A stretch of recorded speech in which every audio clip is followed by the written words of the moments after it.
एक बार की बात है। एक छोटे से गांव में एक रिक्शा वाला रहता था जिसका नाम रामू था। रामू हर दिन अपने रिक्शा को लेकर गांव भर में घूमता और लोगों को उनके गंतव्य तक पहुंचाता। उसके पास एक पुराना रिक्शा था, लेकिन उसने हमेशा उसे साफ सुथरा रखा और पूरी लगन से काम किया।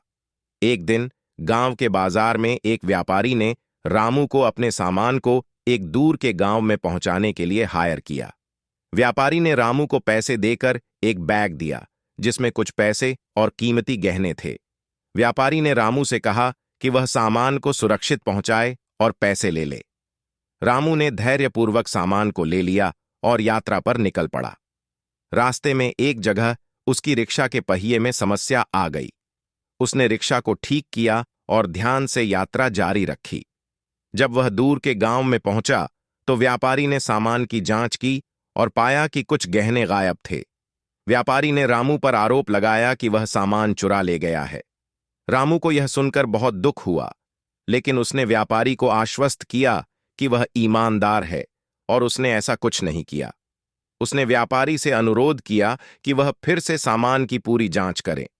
व्यापारी ने संदेह की नजरों से जांच की और अंततः पाया कि गहने किसी जगह पर गिरे हुए थे जो रास्ते में कहीं खो गए थे। व्यापारी को रामू की ईमानदारी पर विश्वास हो गया और उसने उसके प्रयास की सराहना की। उसने रामू को उसके मेहनत और ईमानदारी के लिए अतिरिक्त पैसे दिए और धन्यवाद कहा। रामू की ईमानदारी की यह कहानी पूरे गांव में फैल गई और वह सबके बीच सम्मानित हो गया। इस तरह रामू ने यह साबित किया कि ईमानदारी और मेहनत से ही सच्ची सफलता प्राप्त होती है। तो दोस्तों, अगर आप हमारे चैनल पर नए हैं तो चैनल को सब्सक्राइब करें। तो चलिए दोस्तों, आपको ले चलते हैं एक नई कहानी की। और एक बार एक छोटे से गांव में एक ईमानदार आर्षि रहते थे जिनका नाम गौतम था। गौतम जी ने जीवन भर साधना और तपस्या की और अपने समर्पण से गांव के लोगों को भी मार्गदर्शन दिया। एक दिन गांव में एक बड़ा उत्सव हुआ जिसमें बड़ी संख्या में लोग शामिल हुए। उत्सव के दौरान एक अमीर व्यापारी ने आर्षि गौतम को एक विशेष उपहार देने का मन बनाया। उसने आर्षि के पास आकर एक बड़ा बर्तन भरकर सोने के सिक्के भेंट किए, लेकिन आर्षि ने उन सिक्कों को लेने से मना कर दिया।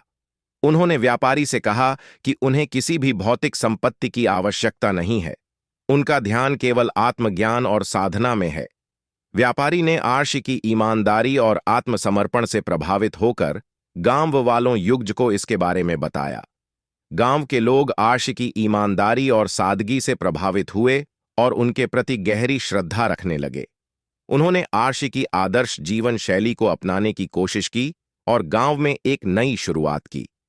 आर्षि गौतम की इस ईमानदारी और समर्पण की कहानी ने सबको यह सिखाया कि सच्ची समृद्धि केवल भौतिक वस्तुओं से नहीं, बल्कि सच्चे नैतिक मूल्यों और ईमानदारी से मिलती है।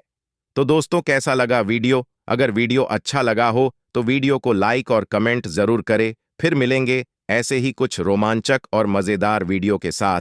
धन्यवाद।